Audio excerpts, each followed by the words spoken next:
At first, Los Angeles police thought that the murder of a young woman last March was an isolated act of violence, but since then they've come to believe it was connected to a wide-ranging series of assaults by a killer who's become known as the Night Stalker.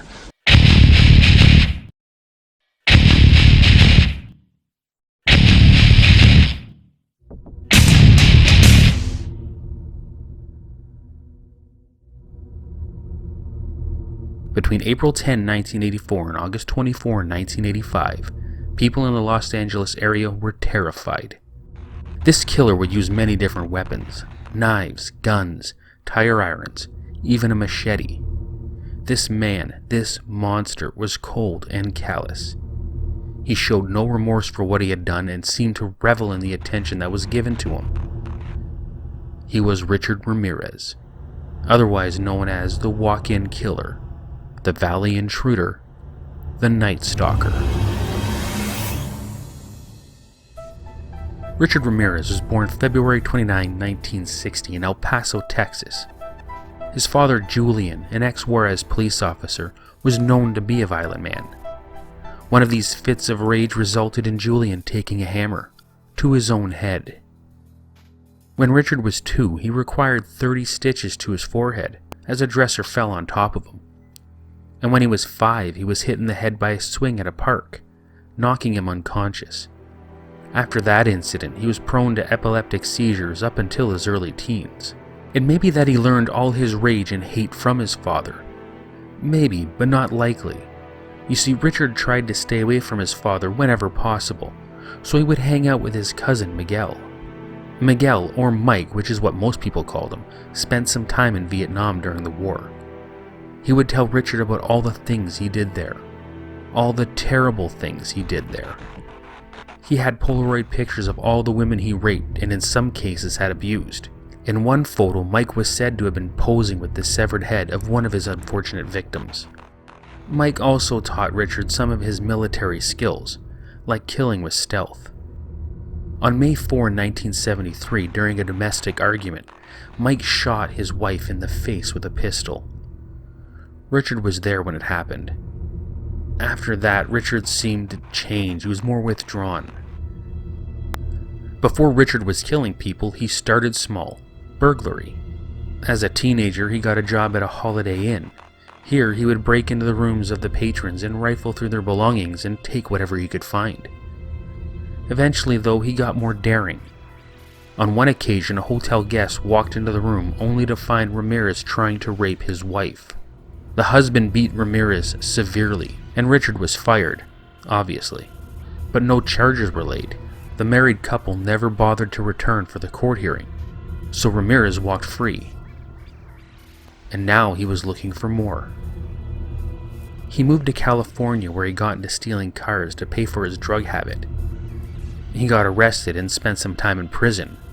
When he was released, he decided to break into a house to find anything of value. On June 28, 1984, while high on cocaine, he went into 79-year-old Jenny Vincow's home and stabbed her to death. He cut her throat so deep she was almost decapitated. Ramirez continued his mad killing spree with Maria Hernandez on March 17, 1985. Remarkably, she survived. When Ramirez was about to shoot her with his .22 caliber handgun, she raised her hands to her face while still holding her car keys. The bullet ricocheted off of them, saving her life. Her roommate was not so lucky. While in the house, Dale Okazaki heard the gunshot and hid behind the kitchen counter. When she peeked around the corner to see if everything was all right, Ramirez shot her in the head. Roughly an hour later, Ramirez would pull Tsai Lin Yu out of her car and shoot her twice, killing her. On March 27 at about 2 a.m., Ramirez quietly entered the home of Vincent and Maxine Zazera. Vincent was sleeping on the couch and Ramirez shot him once in the head. Maxine was beaten and then tied to the bed. While Ramirez was looking around for any valuables, Maxine was able to get free and get the shotgun from underneath the bed. Sadly, it wasn't loaded. Ramirez, in a fit of rage, took his anger out on Maxine and shot her 3 times. However, Ramirez wasn't done yet. Grabbing a knife from the kitchen, he stabbed her several times. Also, her eyes were missing. The police were able to match the bullets at this crime scene to the bullets of the previous murders. They now realize that they have a serial killer on the loose. The only other evidence the police had to go on were footprints that were found in the flower beds. Ramirez continued raping and murdering. He seemed to have no set pattern. He killed at random.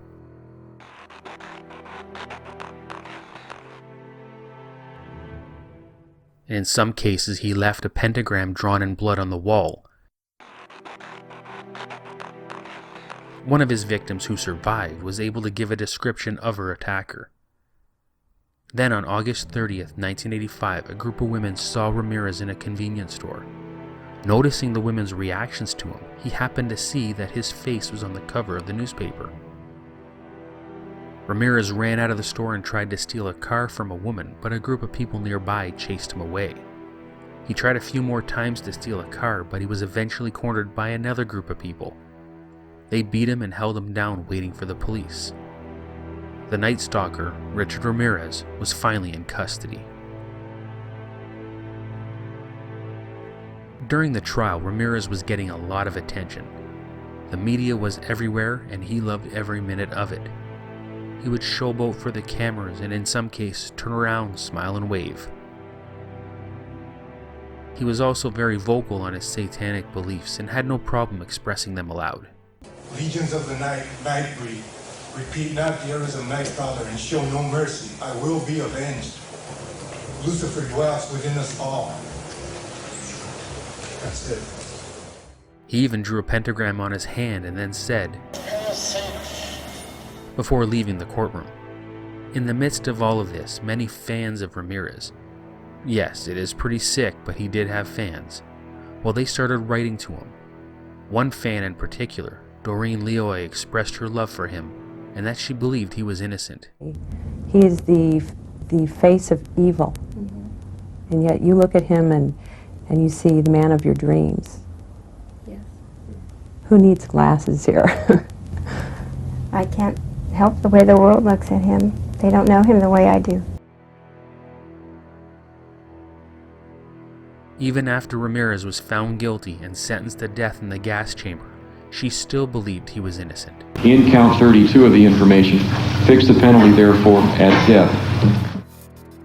After Ramirez heard that he was to get the death penalty, he said nothing. It was as if he didn't care. As he was being escorted back to prison, he said to the press waiting outside, Big deal. Death always went with the territories. I'll see you in Disneyland. While awaiting his death penalty, Ramirez was on a few talk shows. Poverty, drugs, child abuse, these things,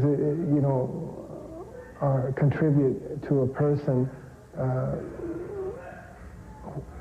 to a person's frustration and anger.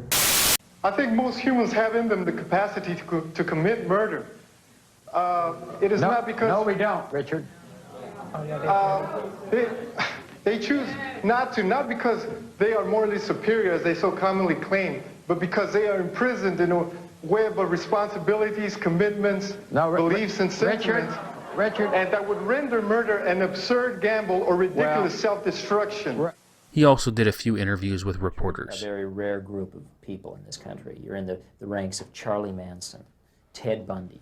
You claim you didn't commit these murders, but you're right in there now as far as everybody else is concerned. Serial killers do on a small scale what governments do on a large one.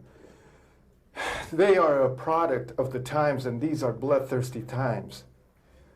Even psychopaths have emotions if you dig deep enough, but then again, maybe they don't. Do you admit to being evil, Richard?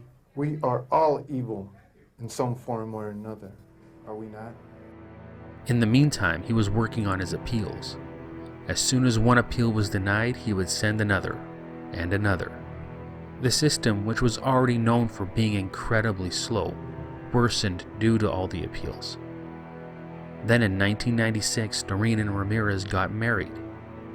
She would visit him quite often in San Quentin, and was once reported to have said that she would commit suicide when Ramirez was executed.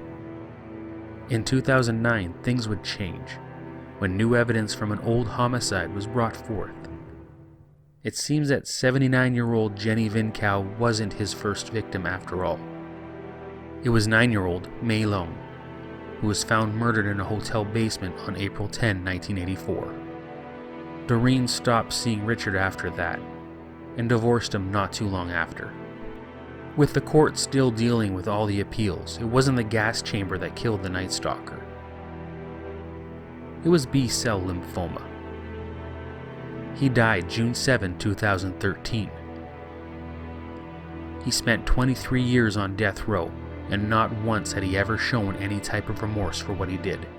Richard Ramirez had zero empathy for anyone. Now here's the question I want to ask all of you. Do you think he was a made killer? A product of his environment? I mean, an abusive father, brain injuries when he was young, and his cousin Mike was definitely a bad influence. Could all of those factors have a hand in how Richard Ramirez became the serial killer known as the Night Stalker? Or was he just born evil? It was even thought that because Richard's favorite band was AC/DC, their music had a major influence on him. I personally don't agree with that theory. Heavy metal and hard rock music has always been used as a scapegoat, and I don't buy it. I want to know what you think. Thank you so much for watching. If you like this video, please don't forget to hit that like button and then subscribe. Once again, my name is Rick, and I'll see you next time on Dissecting Murder.